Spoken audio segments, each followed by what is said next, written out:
자, 우리가 교회를 다니는 이유, 또 기독교 신앙을 가져야 될 중대한 이유 중에 하나가 무엇입니까?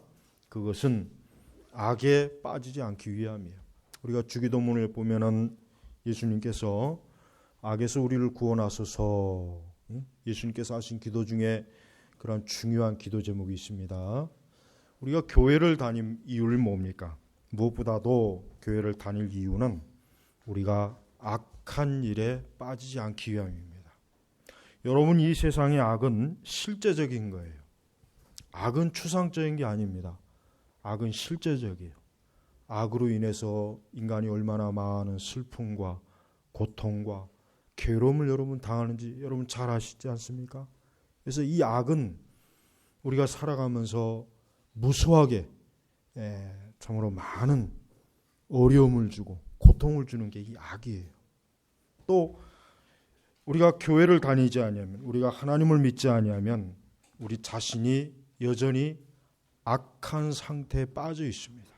우리 자신이 여전히 악한 상태에 빠져서 거기서 헤어나질 못해요. 또 그뿐이겠습니까? 우리가 계속 악에 몰면 어떻게 되겠습니까? 그로 인해서 인간은 어떻게 돼요? 멸망을 당하는 거예요. 여러분, 성경에 전체적으로 읽어보면 알겠지만은 사람이 악에 빠지면 그 악은 그 사람을 멸망하게 하는 거예요. 그래서 여러분, 기독교 신앙은 현실적으로 중요한 신앙이에요. 왜 그렇습니까? 우리 기독교인들은 단순히 추상적으로 하나님을 믿고 그냥 하나님의 사랑에 기뻐하고 뭐 교회 다니는 게 좋고 신앙을 가지는 게 그냥 내 마음이 편안해서 좋고, 그게 아닙니다. 그 이상이에요. 뭡니까? 악에서 건짐을 받는 거예요. 교회를 다니고 예수를 믿는데 내가 악에서 건짐을 받지 못하면 어떻게 되겠어요? 그거는 헛된 거예요. 그건 무익한 거예요. 그거는 시간 낭비예요. 인생을 낭비하는 거예요. 교회를 열심히 다녀요. 신앙을 가졌다고 하는데 내 자신이 여전히 죄에 빠져 있고 악에 길들여져 있고 악한 일에 노예가 되어 있고 악의 함정에 깊이 빠져서 헤어날 수가 없다면 그 기독교 신앙이 무슨 의미가 있겠습니까? 그래서 신앙생활을 해야 될 중요한 이유가 뭐냐? 바로 뭐예요? 악에 빠지지 않는 거예요. 악에 빠지지 않는. 그 악에 빠짐으로 인해서 일어나는 일은 너무나 많은 인간에게 재앙을 가져오고 비극을 가져오게 만들고 재앙을 당하게 만들고 슬픔과 고생과 고통이 어디서 오는 겁니까? 악한 데서 오는 거예요. 그래서 기독교는 현실적으로 우리 사람에게 아주 필요한 종교입니다. 그래서 여러분, 사람은 신앙을 가져야 돼요. 근데 그 신앙이 어떠한 신앙입니까? 바로 주 예수 그리스도를 믿는 신앙이에요. 주 예수 그리스도를 믿는 신앙을 가졌을 때 하나님께서 우리에게 주시는 혜택이 뭡니까? 혜택이 바로 오늘 말씀이 나와 있지만 주께서 나를 모든 악한 일에서 건져내시고 건져내 주시는 거예요. 사람은 태어나는 그 순간부터 악한 상태로 태어나고 악의 늪에 빠져서 나오는 거예요. 사람이 이 세상에 태어나올 때 어중간하게 나오는 게 아니에요. 악한 것도 아니고 선한 것도 아니고 그런 어중간한 상태에서 이 세상을 살다 보니까 악한 데 빠지는 게 아니라 애초부터 인간 자체가 악의 존재예요. 타락했단 말이에요. 인간 자체가 악한 존재예요. 그리고 태어나는 세상 자체가 어땠습니까? 악으로 물들은 악의 늪이에요. 우리는 이걸 부정하면 안 돼요. 이걸 보기 싫다고 듣기 싫다고 눈과 귀를 가린다고 해서 될 문제가 아니에요. 우리는 매일매일 이 세상이 악으로 인해서 벌어지는 수많은 고통을 우리 눈으로 봐요. 우리 자신도 느껴요. 우리 자신도 당해요. 우리 자신도 그러한 위험에 두려워합니다. 그러니까 우리는 신앙을 통해서 하나님께서 우리를 악에서 우리를 보호해 주시도록 우리는 하나님을 믿어야 되는. 그러니까 사람이 만약에 물론 이제 그럴 수는 없겠지만은 이 세상 모든 사람들이 하나님을 믿으면 세상이 지금보다 더 좋아지겠습니까? 나빠지겠습니까? 더 좋아집니다. 모든 면에서 더 좋아요. 모든 면에서. 이 세상에 하나님을 믿으면 모든 면에서 더 좋아지게 돼 있어요. 그럴 수밖에 없는 거예요. 왜? 하나님은 어떠한 분이에요? 하나님은 선하신 분이에요. 하나님 의로우신 분이에요. 그러니까 그런 하나님을 믿게 될 때 하나님은 하나님의 선하심과 의로우심을 하나님을 믿는 사람들에게 베풀어 주시는 거예요. 베풀어 주시는 거예요. 그럼 세상이 왜 이렇게 무수한 악으로 왜 이렇게 삥 둘러 있느냐? 그 이유는 뭐겠습니까? 단순합니다. 많은 사람들이 하나님을 믿지 않아서 그러는 거예요. 하나님을 믿지 아니하고 자기 마음대로, 자기 고집대로 하나님 말씀에 순종하지 아니하고 자기 멋대로, 제멋대로 살아가니까 그렇게 되는 거예요. 사실 수많은 사회학자들이나 정치가들이나 수많은 사람들이 이 세상의 악에 대해서 다양한 분석을 많이 해놔요. 교육이 불공평해서 그렇다, 경제적으로 불공평해서 그렇다, 정치 구조가 잘못되었다, 무수한 그 많은 이유들을 막 캐내요. 물론 그것도 맞는 얘기예요. 그러나 그거보다 더 깊이 근원이 뭐냐, 이거 근원이 뭐겠냐, 이거 근원은 뭡니까? 우리 아까 창세기 딱 봤죠. 에덴 동산에 있을 때는 아담과 하와는 아무 문제가 없었어요. 그들이 선악과를 따먹기 전에는 그들에게 슬픔이 있었습니까? 고통이 있었습니까? 저주가 있었습니까? 괴로움이 있었습니까? 질병이 있었습니까? 전쟁이 있었습니까? 테러가 있었나요? 심지어 종교적인 어떤 분쟁이 있었습니까? 경제적인 불공평이 있었습니까? 정치적인 혼란이 있었습니까? 그들이 선악과를 따먹기 전까지는 그런 게 없어요. 그런 기록이 없단 말이에요.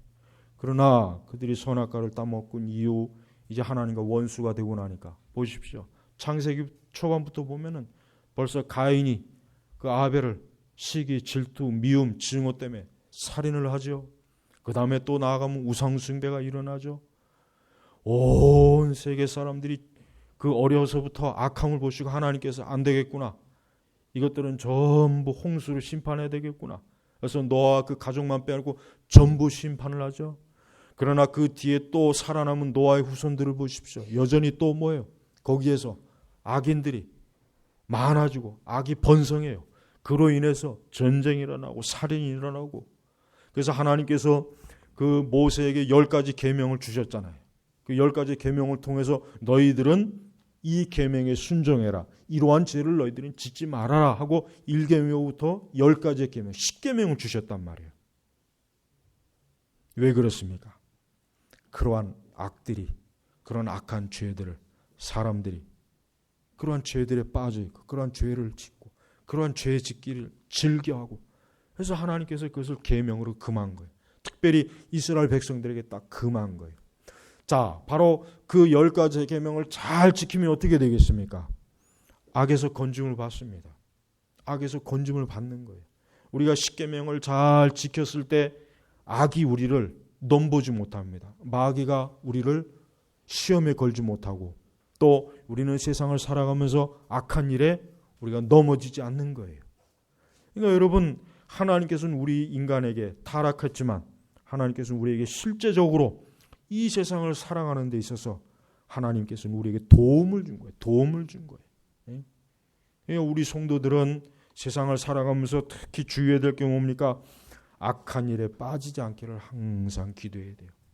악한 일에 빠지지 않게. 악의 형태는 다양해요. 악의 형태는 무수합니다. 이루 헤아릴 수 없을 만큼 악의 형태는 굉장히 많아요. 우상숭배부터 시작해서 살인하지 말지니라, 간음하지 말지니라, 도적질하지 말지니라, 부모에게 부모를 공경하라, 내 이웃의 것을 탐내지 말아라.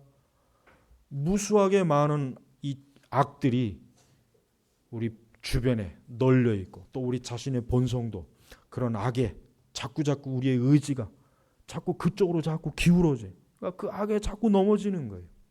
그래서 여러분, 우리 그리스도인들은 악한 일에서 항상 주여 나를 보호해 주시고, 악한 일에서 내가 그 악의 늪에 빠지지 않게 해달라고 기도해야 되고, 우리가 악한 일에 참여하지 않아야 되고, 또 뭡니까? 악인과 동행하지 않아야 돼요. 악인과 동행하지 않아야 돼요. 여러분, 이 기도는 중요한 기도예요. 그런 기도를 통해서 우리 성도들은 할 수 있는 한 천국에 가는 그 길 여정이 어때요? 그 길 여정이 평안한 것이에요. 우리는 천국에 가는 그 길 여정이 어때요? 될 수 있으면 평안해야 돼요. 평안해야 돼요. 그 길 여정이 수많은 늪이 있고 함정이 있고 수많은 악의 구렁텅이가 있단 말이에요. 그러나 그 여정까지 우리 길을 어때? 안전하게 잘 가야 돼. 그게 성도들이 소망해야 돼요. 그 번연의 철로역정을 쓴 이유는 뭐냐면, 번연이 그 책을 쓴 이유는 그리스도인들 하여금 천국에 가는 그날까지 그들이 어리석고 잘못된 시험에 빠지지 아니하고 잘못된 불신앙에 빠지지 아니하고 그릇된 판단하지 않도록 그거를 미리 알려주기 위해서 그 책을 쓴 거예요. 그렇게 하라고 쓴 게 아니란 말이에요. 그렇죠? 그렇게 하라고 쓴 게 아니란 말이에요. 툭하면 불신앙, 시험, 넘어지고 그 가는 고비마다 그 철로역정의 그 크리스찬이 얼마나 험하게 가잖아요. 천국을 험하게 들어간단 말이에요. 번연이 우리로 하여금, 그 독자들로 하여금 너희들도 이렇게 험하게 가라 해서 그 책을 쓴 게 아니라, 너희들은 그러한 험한 신앙의 여정이 되지 말고 될 수 있는 한 평탄하게 천국으로 들어가라, 그런 의도로 그 책을 쓴 거란 말이에요. 그러니까 우리 성도들은요, 우리가 살아가면서 부딪히는 많은 일들이 있지만 무엇보다도 우리 성도들은 악에 빠지지 않기를 정말 기도해야 됩니다. 바울도 오늘 보니까 뭐예요? 주께서 누가요? 주께서 우리를 악에서 건지고 우리를 악에서 보호하실 분은 누구입니까? 하나님이시에요. 하나님 아버지예요. 다른 누구가 아닙니다. 부처도 아니에요. 마리아도 아닙니다. 내 부모도 아닙니다. 내 형제도 아닙니다. 내 이웃도 아니에요. 오직 누구이십니까? 주께서. 그래서 주께서 나를 모든 악한 일에서 건져내시고, 나를 모든 악한 일, 이 모든이 뭐예요? 말 그대로 모든 게 거기에 다, 모든 악이 거기에 다 포함되는 것입니다. 영적인 죄, 육신적인 죄, 모든 악에서 뭐예요? 바울은 건져내시고. 그러니까 우리 성도들은 신앙생활이 뭐예요? 악에 빠지지 않는 겁니다. 신앙생활하는 이유는 악한 일에 참여하지 아니하고 악인과 동행하지 아니하고 악한 일에 빠지지 않는 것. 그것 때문에 우리의 신앙생활을, 그런 목적으로라도 신앙생활을 잘하려고 해야 돼요. 신앙생활을 제대로 하지 못하면 어때요? 악에 빠져요. 악에 기울어집니다. 악의 늪에, 악의 시험에 넘어지게 돼 있어요. 그러니까 성도들은 자기가 살아가면서 그러한 악을 대수롭지 않게 여기면 안 되겠죠. 우리는 할 수 있는 한 모든 악에서 우리가 빠지지 아니하고 어떠한 악에도 참여하지 않고 악인과 손을 잡지 않고 악인과 동행하지 아니하고 의로운 자와 동행하고 의로운 길로 가고 의의 길로 가고 하나님 기뻐하시는 선한 길을 향해서 가야지. 이 악은 뭐예요? 악은 멸망의 길이에요. 성경에서 악인은 멸망한다는 거 아닙니까? 악인은 멸망이에요. 그 악인이 누구이든지 간에 악인은 멸망하게 돼. 하나님이 정한 거예요. 악인은 멸망한다. 하나님께서 창세 전부터 딱 세우는 법칙이에요. 악인은 멸망한다. 그래서 예수님께서 우리를 구원하신 이유가 뭐겠습니까? 우리를 바로 그 멸망의 길에서 우리를 건져내 주시는 거예요. 예수님이 하신 사역은 바로 악한 일에 빠져 있고 악인인 우리를 거기서 건져내어서 생명의 길로, 의로운 길로 다시 우리를 새로운 곳에다가 뿌리를 내리게 한 것이랍니다. 그러니까 우리는 옛 악의 길, 옛 길에 우리는 거기에 다시는 고개를 기웃거리거나 그쪽으로 방향을 돌리거나 거기에 매력을 느끼면 안 돼요. 그리스도인들은 한번 돌아오고 한번 그리스도의 의의 길로 돌아왔으면 죽으나 사나 좋으나 싫으나 날씨가 좋으나 구주나 할 것 없이 계속해서 하나님 기뻐하시는 의와 선의 길로 가도록 계속해서 힘을 기울여야 돼요. 그러기 위해서는 많은 고난을 또 겪을 수 있어요. 환난도 겪을 수 있습니다. 그러나 그렇게 그런 것들을 두려워하지 말고 그런 걸 겁내지 말고 그래도 어쨌든 하나님이 기뻐하시는 의의 길로 거룩의 길로 가도록 힘써야 돼. 그것이 뭡니까? 내가 악의 길에서 멸망하지 않는 길이라는 거예요. 그러니까 성도는 매 순간 악에서 나를 건져 주시옵소서. 악에서 나를 건져내 주시옵소서. 우리가 살아가는 이 세상은 우리 신자들에게 있어서, 참된 성도들에게 있어서는 날마다 이 하여튼 여러 형태의 악이 항상 우리를 어떻게 하면 우리를 건드립니다. 찝쩍거려요. 어떻게 하면 악의 늪에, 시험에 걸려 넘어지게 할까. 마귀는 또 같이 거기에 협력을 해요. 그러니 여러분, 성도가 이 악한 일에 경계를 늦추게 되면은 이거는 보통 큰 문제가 아니에요. 그래서 여러분, 그리스도인들은 언제나 이 악에 대해 경계를 해야 되는 거예요. 그리고 또한 바울이 또 원하는 게 뭡니까? 또 그분이 하늘나라에 들어가도록 구원하실 것이다. 자, 하늘나라에 들어가도록. 기독교는 소극적인 종교가 아닙니다. 기독교는 단순히 죄를 용서하고 우리를 악에서 건져내고 그 다음 모르겠다, 그 다음 너 알아서 해라, 여기가 아니라 뭐예요? 하늘나라에. 이 하늘나라가 어떠한 나라겠습니까? 천국, 하나님의 보좌 앞, 영생을 누릴 것이에요. 그러니까 여러분, 우리는 이 천국에 대한 개념을 바로 세워야 돼요. 천국은 실제적인 장소입니다. 제가 이전에도 분명히 여러 번 반복했어요. 왜냐하면 하도 천국에 대한 개념을 이 실제적인 장소적 개념보다는 너무 고상하게 너의 마음의 평안이다, 우리가 이 세상에서 서로 화목하게 사는 것이다, 서로 사랑하는 게 천국이다, 이 세상이 좋아지게 하는 게 천국이다, 뭐 이런 식으로 막 설명을 해, 복잡하게 여러 가지. 근데 가만히 다 보면은 천국의 실제적인 장소는 인정하지, 그것만큼은 인정하지 않더라고요. 아니에요. 지금 바울이 말하면 그분의 하늘나라에 들어가도록. 바울은 지금 뭘 기대하고 있냐면 자기가 장차 영생의 자리에, 하나님 나라에, 천국에 들어가서 거기에서 영생을 누릴 것을 지금 굉장히 기대하고 믿음으로 지금 그거에 대한 기대감이 굉장히 가득해요. 왜? 주님께서 나를 이 세상의 모든 악에서 건져내 주시고, 그리고 나를 장차 하나님 나라, 바울이 어디까지 갔다고 했죠? 3층천이죠. 3층천. 그 3층천은 말 그대로 천국이에요. 하나님 보좌예요. 그 바울이 그것에 갔을 때 얼마나 이루 말로 다 할 수 없는 것들을 봤겠어요. 그렇죠? 뭐 인간이 말로 표현할 수 없는 그 놀라운 것을 보고 왔단 말이에요, 바울이. 바로 바울이 뭐예요? 거기에 가는 게 바울이 지금 소망하는 거예요. 우리 성도들의 소망이 뭡니까? 하나님 나라. 바로 이 말씀처럼 그분의 하나님 나라에 들어가도록 구원하실 것이다. 그러니까 구원이라고 하는 게 사실 뭡니까? 구원이라고 하는 것은 우리가 영생에, 하나님 나라에 들어가는 게 구원이에요. 구원의 개념이 이게 있어야 돼요.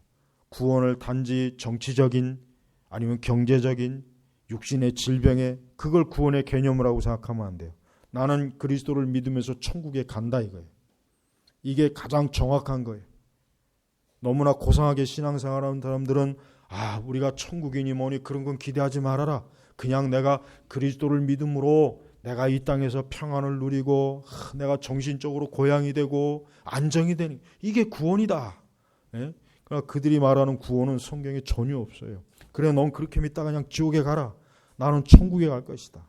그러니까 여러분, 우리 그리스도인들은 이 말씀처럼 그분의 누구예요? 그분의 주님의 하나님의 예수 그리스도에게 속한 하늘나라에 들어간다는 표현이 뭐겠어요? 실제로 한 장소에서 다른 장소로 이동하는 거예요. 그러니까 여러분, 우리는 천국이 뭐예요? 우리 성도들이 이 땅에서 육신에 갇혀있는 이 육신의 장막에 갇혀서 지금 우리가 생활하고 있잖아요. 살아가고 있잖아요. 그러나 우리가 죽음 이후에는 어떻게 됩니까? 하나님 나라에 들어가는 겁니다. 들어가는 거예요. 이게 기독교 2000년 사상 모든 올바른 신앙을 믿었던 성도들의 믿음이었어요. 순교자들의 믿음이었어요. 순교자들이 죽으면서 나는 곧 주님의 그 만찬상 앞에서 갈 것이다. 내 죽음 이후에 곧 하나님과 주 예수님과 마주할 것이다. 내가 지금 이렇게 죽은 뒤에는 곧 주님 앞에 가서 영생을 누릴 것이다 라고 하는 그 기쁨과 소망으로 어때요? 그 큰 끔찍하고 두려운 그 순교, 그 고통을 이겨낼 수 있는 거예요. 그들이 그냥 정신적으로 강하기 때문에, 아니면 마음이 강하기 때문에, 용감하기 때문에 그걸 견딘 게 아니라 바로 뭡니까? 그분의 하늘나라에 들어가도록 구원하실 것이다. 내가 지금 육신의 순교를 당해서 이렇게 큰 어려움을 겪긴 하겠지만은, 그러나 이것은 잠깐이 불과하고 나는 하나님 나라에 들어가서 그분과 함께 영원한 어린 양 혼인잔치에 들어가서 그분과 영생을 누릴 것이다라고 하는 이 기쁨, 이 안전함, 이 큰 소망, 이게 그들에게 가득해서 그들이 그걸 다 이겨낼 수 있는 거예요. 여러분, 우리 성도가 이 땅에서 많은 악의 유혹을 이길 수 있는 비결이 뭐겠어요? 우리가 이 세상에서 우리가 하나님을 섬기는 데 있어서 많은 그 어려움이라든가 또 이 세상의 그 여러 유혹이라든가 육체의 즐거움을 이겨낼 수 있는 하나의 중요한 요건이 뭐겠습니까? 내가 천국에 들어가는 거예요. 바로 그것, 내가 그것 때문에 참고 인내하는 거예요. 우리가 지난번에 운동선수의 비유를 잠깐 들었죠. 운동선수가 운동을 하기 위해서는 어떻게 됩니까? 절제해야 돼요. 운동선수가 먹을 거 다 먹고 잠잘 거 다 자고 놀러 갈 거 다 놀고 그리고 내일 올림픽 출전하면 어떻게 되겠어요? 그건 뭐 보나마나 그건 꼴찌예요. 예선 탈락이에요. 그러나 운동선수는 어때요? 마지막 자기가 금메달을 얻기 위해서 몇 년간, 그것도 1년에 한 4, 5년간 얼마나 그 매일매일 시간을 정해놓고 달리기도 하고 자기의 몸을 단련하고 체중 조절을 하고 잠을 조절하고 그 엄격한 시간 관리, 그 엄격한 그 관리에 의해서 하는 이유가 뭐겠습니까? 그 마지막 운동 경기의 결승점에서 1등을 하기 위한 거 아니에요. 1등. 거기서 꼴찌하려고 그 짓 하겠습니까? 꼴찌하려면 아무것도 안 하면 돼요. 그냥 가만히 있으면 돼요. 그럼 자동적으로 꼴찌하게 돼 있어요. 1등을 하려고 하는 거예요. 1등. 우리가 하나님 나라에 들어간다는 것은 여러분 물론 은혜로 들어가는 거예요. 물론 은혜로 들어가는 거예요. 은혜. 내가 무슨 내 공로나 내가 어떤 선행으로 들어가는 게 아니에요. 그러나 우리가 그리스도께로 또 부름 받았어요. 그 다음은 어떻게 됩니까? 이젠 이 하나님 나라에 대한 소망을 우리에게 주신 것이란 말이에요. 그럼 성도는 내가 이 땅에서 성도로서 하나님 나라에 들어가는 그 큰 소망 하나를 가지고 이 땅에서 나는 모든 걸 어때요? 내 육신의 요구대로 살지 않는 거예요.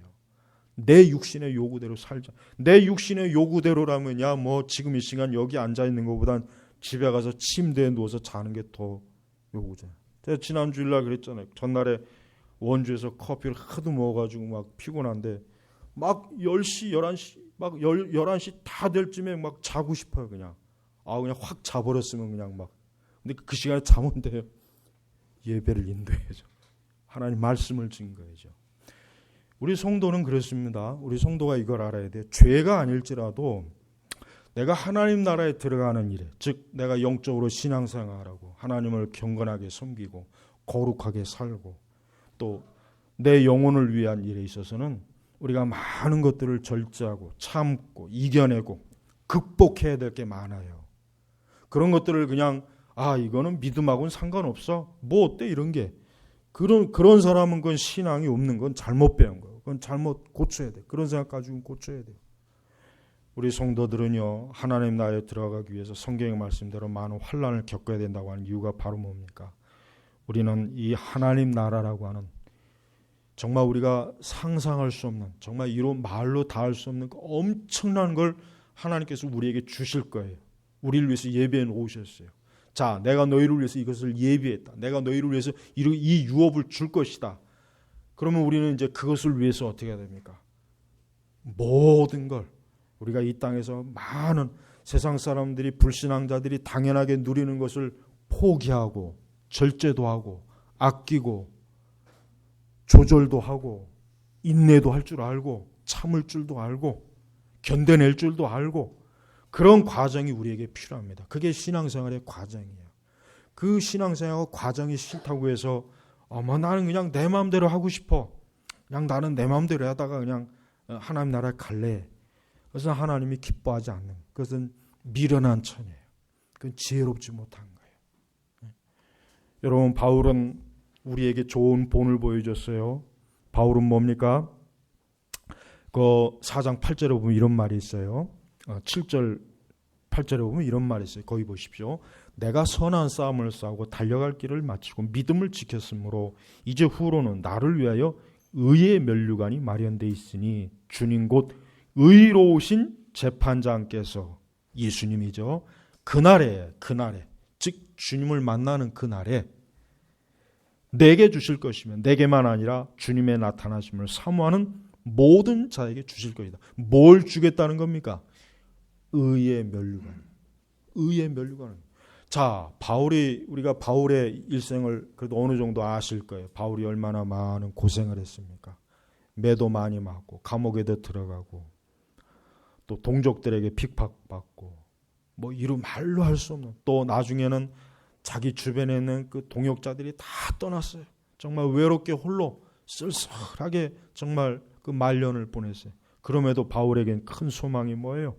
내가 선한 싸움을 싸우고 달려갈 길을 마치고 믿음을 지켰으므로 이제 후로는 나를 위하여 의의 면류관이 마련되어 있으니 주님이 의로우신 재판장에서 그걸 줄 것이다. 줄 것이다.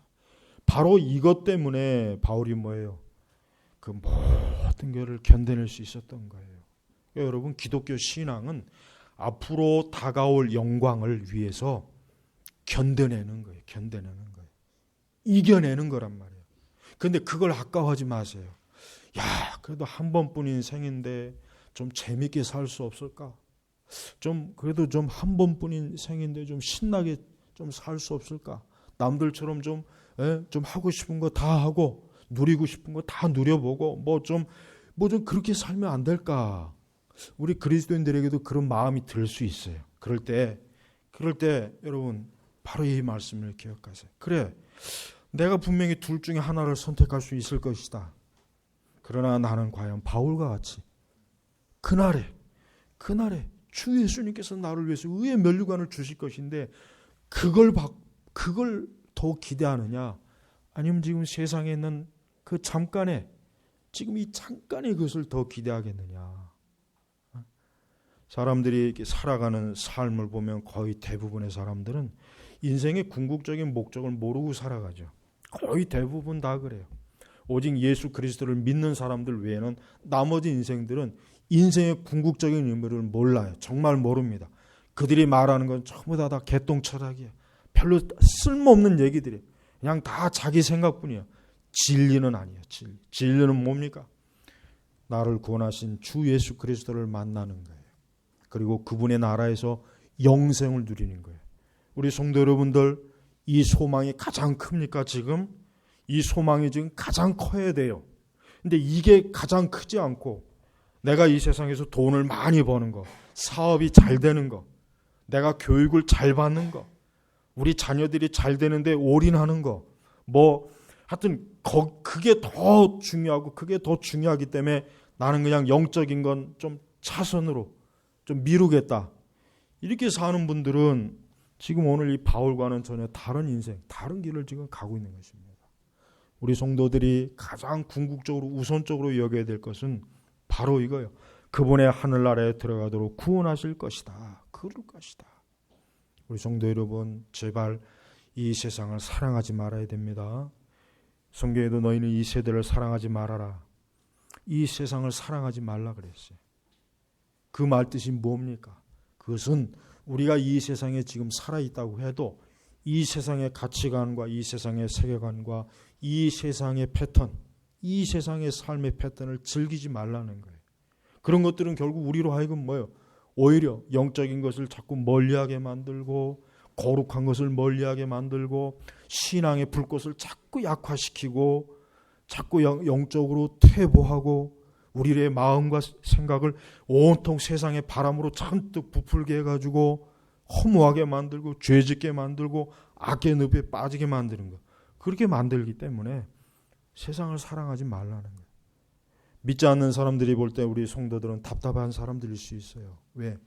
자기들이 하는 그 재미있고 좋은 일, 그 쾌락적이고 짜릿한 삶을 버리고 저렇게 답답하게 인생을 사느냐, 저렇게 답답하게 저렇게 고리타분하게 사느냐, 저렇게 앞뒤가 꽉 막혔을까? 그들이 우리를 그렇게 볼 수 있어요. 당연히 그렇게 보는 게 아마 당연할 거예요. 하지만은 성경에는 뭐예요? 성경에는 우리 그리스도인들이 그렇게 살아야 된다 그랬어요. 그렇게 살아야 우리가 하나님 나라로 들어가는 거예요. 하나님 나라 들어가는 걸 그렇게 가볍게 여기면 안 돼요. 그렇게 아무렇지도 않게 여기면 안 됩니다. 정말 하나님 나라에 들어가기 위해서는 나의 모든 것들을 다 포기할 수도 있어요. 그런 걸 절제할 수도 있어요. 그런 것들을 그냥 혹 아까워도 굉장히 거기에 애착이 있어도 하나님 나라에 들어가기 위해서는 그런 것들을 미련 없이 버려야 될 때가 있단 말이에요. 그거 버려야 돼요. 그게 하나님이 요원하시는 거예요. 우리가 그렇게 하지 않으면은 그 사람은 그리스도의 제자에게는 합당하지 않다고 분명히 예수님이 말씀하셨어요. 우리 성도 여러분, 그분의 하늘나라에 들어가도록 구원하실 것이다. 누가 구원하십니까? 예수님이 우리를 구원하신 것입니다. 예수님께서는 우리를 위해서 왜 큰 희생과 왜 큰 고통을 당하셨습니까? 왜 우리를 위해서 죽음을 맛보셨습니까? 왜 우리를 위해서 부활하셨습니까? 바로 우리를 그분의 하늘나라에 들어가도록 구원해 주시기 위해서 그분이 그러한 고난과 수치와 그런 고통을 겪으신 거예요.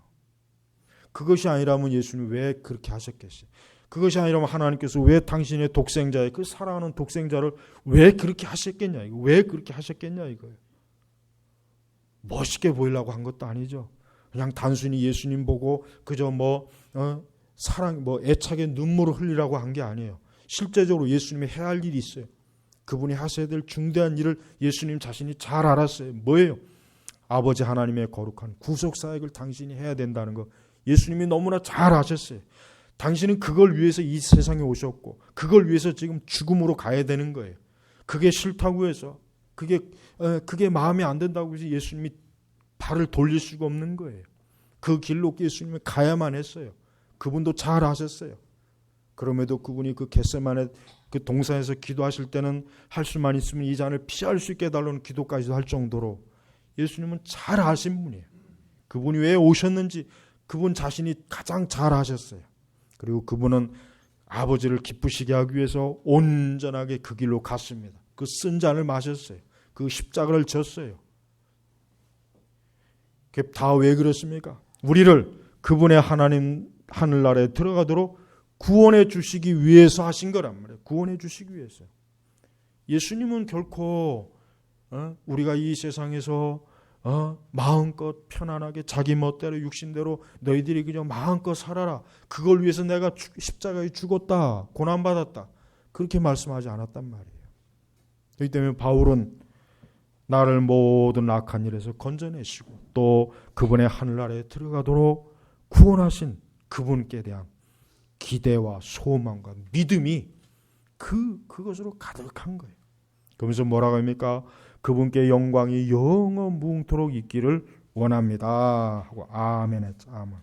바울이 하나님께 찬송을 한 거예요. 찬송. 왜? 나를 악에서 건져내 주시고 나를 그 영원한 하나님 나라에서 영생을 누리도록 해주신 그 주님께 바울이 할 수 있는 게 뭡니까? 그분께 영광, 송영, 찬송 올리는 게 찬송. 그러니까 우리 성도들이 찬송은 뭡니까? 나를 즐겁게 하는 게 아니에요. 지금 이 찬송이라고 하는 게 다 자기를 즐겁게 하는 거예요. 막 그냥 드럼 두드리고 기타를 치고 막 그 어떤 CCM에 그냥 흐르는 음율에 자기의 몸을 맡기고 막 그런 걸 볼 때마다 저는 그 미쳤다고 생각이 들어요. 미치지 않고서 어떻게 저런 짓을 할까? 지금 그건 제 정신이 나간 거예요. 자기를 기쁘게 한 거예요. 우리의 찬송은 오직 그리스도를 하나님을 영화롭게 하기 위한 찬송이지 그 찬송을 통해서 나를 기쁘게 하는 게 아니란 말이에요. 근데 지금은 달라졌잖아요. 나를 기쁘게 해야 되는 거야. 나를. 내가 불러서 기분이 좋아야 돼. 내가 불러서 기분이 좋고 내가 부르기 좋고 내가 불러서 막 그냥 막 흥분이 되고 그런 걸 자꾸 추구하다 보니까 하나님께 영광을 돌리는 게 아니라 결국은 사람이 영광을 받는 이상한 찬송으로 다 변질되지 않았습니까? 네? 그들이 또 이런 얘기를 하면 또 그들은 아니라고 그래요. 또 우리는 하나님을 위해서 하는 것이다. 근데 그건 거짓말이에요. 자기도 속으면서 하는 거짓말. 바울의 감사는 뭡니까? 그분께 영광이 영원 무궁토록 있기를 원합니다. 바울의 이 감사와 찬송과 송영은 자기를 구원하시고 또 자기를 모든 악에서 건져내 주신, 사실 멸망해야 되는데 마땅히 멸망해야 될 게 사실은 자기의 그 본래 모습인데 사실 멸망하는 게 그게 당연한 건데 그런 나를 건져 주셔서 감사한데 거기에다 또 그분의 하나님 나라의 영생을 누리도록 해주시니 얼마나 감사하고. 그러니까 여러분이 이 바울의 그 서신에 보면은 원망이나 불평이 없어요. 한번 찾아보세요. 혹시 바울이 원망하던가 불평하던가 하나님께 화를 냈거나 그런 게 있습니까? 없습니다. 왜 그렇습니까? 오직 그리스도께서 자기에게 주신 그 은혜에 대한 감사예요. 감격이에요. 기쁨이에요. 아주 그분에 대한 그 전적인 막 영광스러움으로 이 불타오른 거예요. 불타오른 거. 우리도 그랬으면 좋겠어요. 오늘날 우리 교회 다니는 그리스도인들은 너무 세상을 많이 사랑해요. 세상을 사랑하기 위해서 교회를 나오는 것 같아요. 세상을 더 많이 사랑하기 위해서 신앙생활을 하는 것 같다는 생각이 들어요.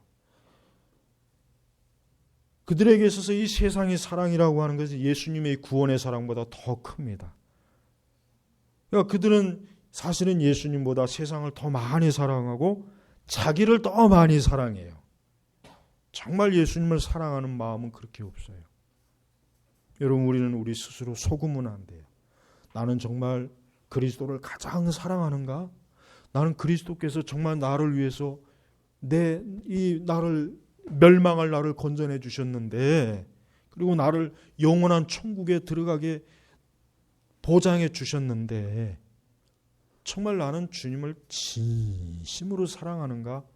나는 정말 그리스도의 사랑이 그 어떤 것보다도 우월하게 압도적으로 주님에게 드리고 있는가? 이게 우리가 참 우리가 살펴봐야 될 문제입니다. 여러분, 예수님을 더 많이 사랑하시길 하나님 앞에 기도하세요. 주님을 더 많이, 우리도 우리 마음에서부터 정말 이 18절의 말씀처럼 나도 진짜 지금 이런 마음이 있을까? 내 신앙 고백 속에 정말 주께서 나를 모든 악한 일에서 건져내시고 그분의 하늘나라에 들어가도록 구원하신 것에 대한 진짜 신앙의 고백이 있고, 또 거기에다가 그것으로 고백으로 끝나는 것이 아니라 그분께 영광 영원 무궁토록 찬송하는 이 찬송이 내 심령에도 있는가? 한번 여러분 이 말씀을 통해서 꼭 자신의 심령을 살펴봐야 돼요. 우리 주님은 우리의 중심을 잘 아시죠? 우리 사람의 마음속에 무엇이 있는가를 잘 아세요. 그래서 우리 마음속에 그리스도를 사랑하는 마음이 적을 때 우리 예수님께서는 그걸 보시고 안타까워합니다. 우리 마음속에 참으로 하나님을 사랑하는 마음이 이렇게 뜨겁게 불타오르기보다는 그냥 꺼졌다, 어쩔 때는 반짝했다, 꺼졌다, 반짝했다, 그것도 아실 거예요. 또 심지어는 우리가 그리스도를 사랑하는 마음이 어떤 일로 인해서 완전히 그냥 싹 죽어버려가지고 냉랭할 때도 있을 거예요. 마음이 차가운 거예요. 마음이 차가운 거예요. 여러분, 심령이 차갑지 않도록 해야 돼요. 심령이 차가우면 안 돼요. 그러니까 성도는 어떤 일이 있어도 자기의 심령이 차가우면 안 돼요. 자기의 심령이 차갑도록 내버려 두지 마십시오. 내 심령이 차갑다 생각이 들면은 그 부분을 그냥 넘기지 말고 기도를 몇 시간씩 하든지 성경을 몇 시간씩 읽든지 하나님의 말씀을 묵상을 하든지 하여튼 어떻게든 발버둥을 쳐서 금식을 하든지 내 심령이 그리스도의 사랑으로 뜨거워지게 해야 됩니다. 차가워지면 안 돼요. 마음이 차가워진 채로 아무리 우리가 뭐 정통신앙을 가지고 정통교회를 가져도 소용이 없어요. 그거 소용이 없는 겁니다. 우리의 심령이 뜨거워야 돼요. 불붙어야 돼요. 항상 그래야 돼요. 그게 정상이에요. 그게 정말 있어야 돼요. 그건 사도들이나 선지자들이나 그렇지 우리 같은 사람이 뭐 그렇습니까? 아니에요. 엘리야도 우리와 성전이 같은 사람이라고 야고보서에 말했어요. 즉 엘리야나 우리나 다윗이나 우리나 바울이나 우리나 똑같은 사람이다 이거예요. 구원받은 용서받은 죄인이에요. 하나님의 자녀예요. 하나님의 백성이에요. 그러니까 우리도 마땅히 그래야 된다는 거예요. 마땅히 그래야 돼요. 한 주간 동안 우리 성도님들 사랑하면서 오늘 28절의 말씀처럼 나를 모든 악한 일에서 건져내 주시고 하나님 앞에 기도하시고 또 그분의 하나님 나라에 들어가도록 구원하실 것이다. 확신이요. 구원하실 것이다. 구원할지 모르겠다가 아니에요. 내가 잘하면 구원하실 것이고 내가 못하면 또 하나님이 포기할 것이고 이것도 아니에요. 뭡니까? 구원하실 것이다. 확신. 확고하게 믿는 거예요. 구원하실 것이다. 그러니까 이미 나는 하나님 나라에 들어간 것이다. 하나님 나라는 이미 내게 주어졌다. 확신, 소망입니다. 바로 이게 믿음이에요. 이게 진정한 믿음이란 말이에요. 우리가 가져야 될, 우리가 참으로 우리에게도 역시 동일하게 있어야 될 분명한 믿음이에요. 믿음. 이러한 소망이 없으면 인생은 어떻게 돼요? 공허한 겁니다. 허전한 겁니다. 인생에 소망이 없어요. 여러분, 사람의 소망이 뭐겠어요? 여러분, 이런 말이 있죠. 사람이 나이가 들면 모든 게 공평해져요. 아무리 많이 배운 사람이든 적게 배운 사람이든 많은 사람이든 적은 사람이든 나이를 먹으면 병들고 몸이 늙고 결국은 죽어요. 공평하잖아요. 공평하죠. 하나님께서 얼마나 공의로운 분이십니까? 그러나 딱 한 가지, 하나님께서는 그리스도를 통해서 구원하시는 것만큼 공평하지 않아요. 그건 하나님의 일방적인 선택이에요. 은혜란 말이에요. 은혜. 하나님께서 누군가에게만 주시는 절대적인 은혜예요. 그것만큼은 공평한 게 아니에요. 근데 그 은혜를 누가 받아요? 내가 받았단 말이에요. 내가 저 바깥에서 지금 저 호프집에서 맥주 마시고 지금 노닥거릴 수 있는 사람인데 나를 그 자리에 두지 않고 나를 이 예배의 자리, 생명의 자리에 두고 이 자리에 있으면 참 좋아할 뻔했다는 사람은 지금 저 바깥에 야구장에서 지금 야구 게임 보고 있고 죄 짓고 있고 악에 빠져 있어요. 이건 공평한 게 아니에요. 공평하려면 다 구원하시든지 다 지옥 가게 해야 돼. 이게 공평한 거거든. 근데 구원에 있을 만큼은 공평하지 않아요. 은혜입니다. 은혜. 그러니까 여러분, 바울이 왜 이렇게 크게 그분께 영광과 영웅 있기를 원합니다. 왜 이런 애냐면은 한번 생각해 보죠. 바울 자신이 랍비입니다. 바울과 같은 동일한 조건의 사람들은 전부 그리스도를 등지고 그리스도를 알지 못하는데 자기는 어때요? 바울은 교회를 핍박하고 막 그냥 아주 사납게 맹수같이 그리스도인들을 잡아갔던 사람인데 그런 나를 건지셨단 말이에요. 그러니까 바울의 입장에서는 하나님의 은혜가 너무 감사한 거예요. 여러분도 감사해야 돼요. 여러분이 받는 이 진리와 이 말씀과 이 은혜가 다른 사람들이 주어졌다면 그들도 천국을 유업으로 받아서 지금 자기들의 그 모든 죄악의 늪이 얼마나 비참한을 깨닫고 교회에 와 있을 거예요. 그러나 그들에겐 그런 은혜가 주어지지 않아서 지금 저렇게 바깥에서 자기의 인생을 막 누려요. 그러나 언젠가는 그 인생이 다 시들어 빠질 거예요. 날가 없어질 거란 말이에요. 병들을 거란 말이에요. 결국 죽음이 그 문 앞에서 활짝 시커먼 문을 열 거란 말이에요. 그 시커먼 문을 들어가는 그들의 그 영원한 그 생애를 한번 보시고 얼마나 비참해요. 그러나 우리에게는 천국의 문이 활짝 열려 있어요. 얼마나 이게 좋은 것입니까? 한번 생각해 보시죠. 한번 비교를 해보시란 말이에요. 그래서 우리는 하나님을 찬송하고 하나님을 영화롭게 하는 거예요. 그리스도인 치고 불행한 사람은 없어요. 예수님을 진짜 바르게 믿는 사람 치고 불행한 사람은 한 사람도 없습니다. 저주받은 사람도 없어요. 그러니까 우리 성도들은 나는 그리스도인에서 부유한 자다. 난 그리스도인에서 모든 복을 다 누리고 있는 자라고 생각해야지 왜 나는 이렇게 불행할까? 왜 이렇게 나는 이렇게 일이 안 될까? 왜 나는 이렇게 누구보다 못할까? 그런 생각을 가지고 있는 건 그건 아직도 세상을 그만큼 사랑하기 때문에 그래요. 예수님을 그만큼 덜 사랑하고 세상을 너무나 사랑하니까 자꾸 그런 마음이 드는 거예요. 그러니까 하나님 원망하면 안 돼요. 내가 아직도 세상을 너무 많이 사랑하니까 이 세상에 대한 애착이 이렇게 많으니까 내가 이렇게 예수 그리스도를 흑살이 껍닥으로 보고 있구나. 흑살이 껍닥을 알아듣는 사람들은 좀 수상한 사람들인데 수상한 사람들인데 제발 예수님을 우습게 여기면 안 돼요.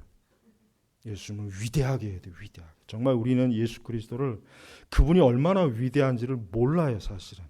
정말 그걸 알았으면, 정말 지금보다 더 크게 알았으면 좋겠어요. 저도 마찬가지고 여러분도 마찬가지고.